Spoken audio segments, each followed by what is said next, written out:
Hello, my name is Nakisha Renee Jones, And I'm Daniel Akamine. and we are working on documenting activism.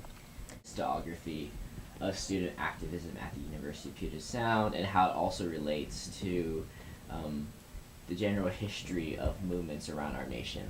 And in our region, our city of Tacoma surrounds the University of Puget Sound, and that's also something that influences how students come to know our campus. So one day, Daniel and I were sitting in upstairs of the Wheelock Student Center, just having a conversation about our experiences as persons of color at a predominantly white campus.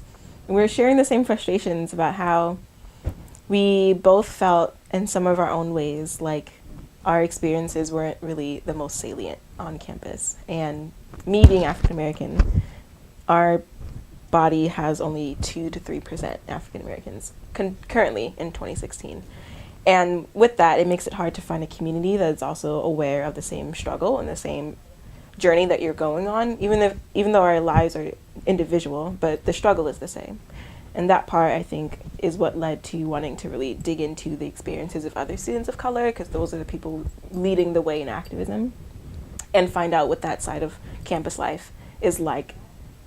Like, Tacoma itself is a rich city that has many different subsections, all doing really intricate work to make it more unified and more eclectic in its diversity. But when you come on campus, it's like erased for some reason. You don't see the same type of people, you don't hear the same type of sounds, you don't smell the same type of food. You just see a really manufactured environment, and it lacks a lot of the richness of Tacoma and the diversity of the nationalities, especially Right. that I grew up with. Yeah, what I was inspired by was taking Dexter Gordon's class. Before that, I was really a student of color who was really angry. I'm originally from Oahu, Hawaii, and being from the islands, I felt like coming here, I had to give up my own identity. City was invisible, and I also wanted to look back, and I began to look back at, I wondered why I felt like this way on campus, and if students in the past also felt this way. Exactly, and that's something that I feel like I also find really close to home. Is I know I'm not the only one who's gone through this,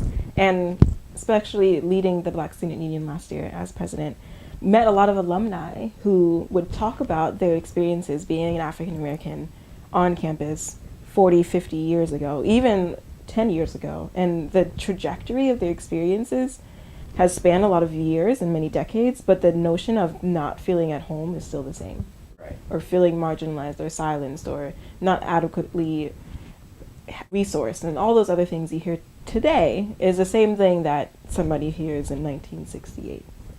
Exactly. Mm-hmm. And that's what we began to notice too. As we began to talk, we began to notice trends that within communities, not just a broad variety of students of color that attended here experience being minoritized or discriminated against. Mm-hmm. And especially Professor Grace Livingston talked about the importance of how me and Nakisha came to be because the Japanese Americans Mm-hmm. and African American communities experience the same discrimination and uncomfortabilities of being on this campus. For example, discussing the Japanese students' internment here, and also the reasons why for the formation of the BSU in 1969. Mm-hmm. And that's something that our student newspaper just recently picked up in their edition, Narratives of Japanese Internment, which the trail has honestly been the one source of student documentary of actual experiences that we've been able to find in terms of looking through our archives and what has transpired on campus. So a lot of this work is being done from a journalistic standpoint, but in journalism there's a standard where you have to be objective, and that part doesn't contain the notions of subjective experience that a lot of what it means being a person of color is your experiences are really subjective to the dominant society. And with that, that's part of why our work is going to be so much more important.